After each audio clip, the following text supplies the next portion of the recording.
общем, снова мы собрались у костерка. На закате. Красивая, конечно, картинка. Море потихонечку остывает. И это неизбежно. Все идет по определенному круговороту. Холодно, тепло, тепло, холодно. И в следующем году снова будет хорошее, прекрасное лето. Нереальный, конечно, закат. В общем, я что хотел сказать.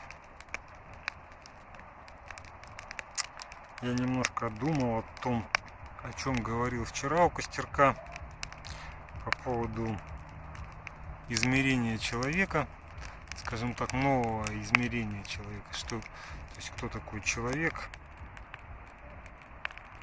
как некий такой мыслящий субъект, в то же время часть живой природы и так далее.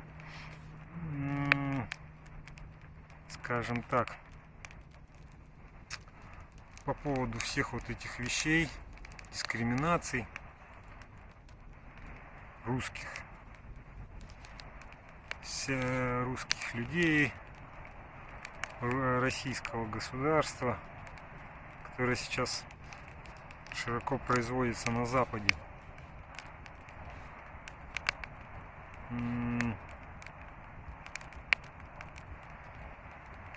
Немножко отодвину, а то что-то припекает. Понимаете, в чем проблема? Проблема в том, что вот сейчас уже, смотрите, какой закат-то последние лучики, солнца этого дня.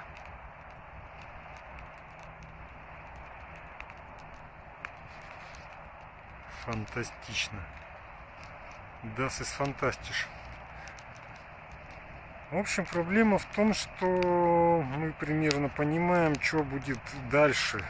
То есть можно с достаточно большой степенью прогнозировать, что будет дальше. Понимаете? То есть будет снова будут переговоры в итоге. То есть Россия, скажем так, еще часть территорий, конечно, себе заберет украинских. Ну, например, северную, то есть тот самый пояс безопасности, про который говорил Путин, скажем так. Это с севера, чтобы не было больше вот этих террористических атак, просто убрать их с, вот, скажем так, границу России, просто расширить. Такое ощущение, что сейчас этот план как раз и выполняется.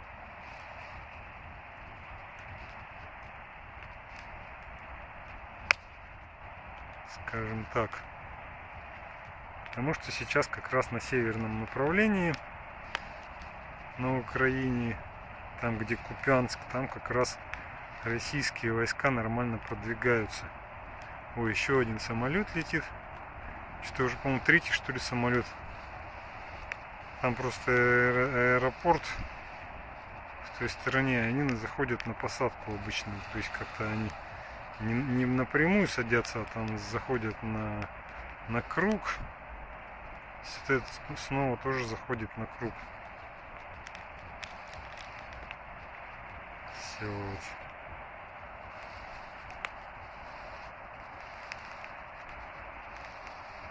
Что-то он его не берет, что ли? А, нет, вот видно немножко посередине, по самой посередине.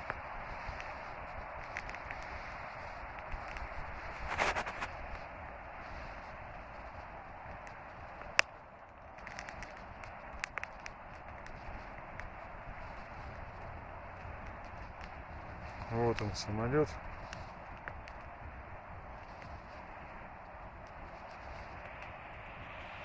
Он летит. Так, ну ясно, с самолетом.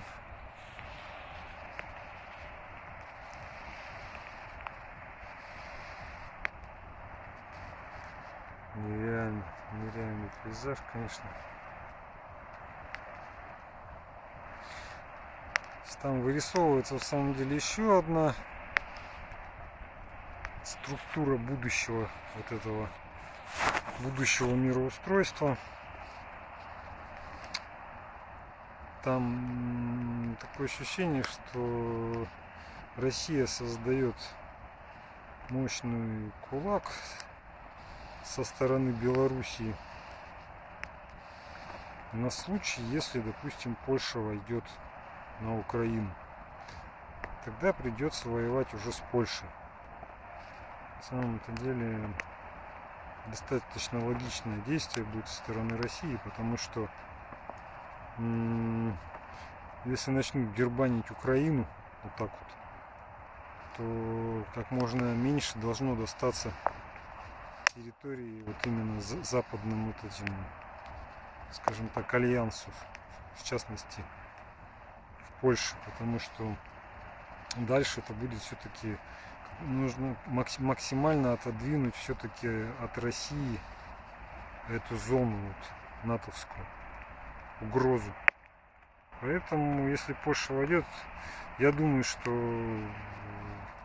Россия зайдет со стороны Польши неминуемо к Киеву.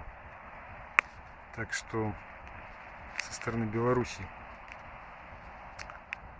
В общем, когда все это закончится, когда начнут договариваться Запад с Россией все-таки, то что произойдет? Запад скажет, ну, у России накоплено много всяких там, и до сих пор они все собираются сведения,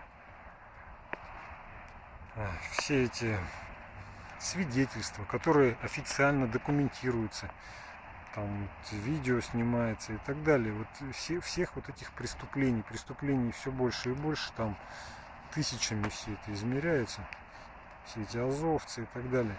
Это все становится официальной информацией, но все не исчезает, скажем так. Это будет такая очень большая база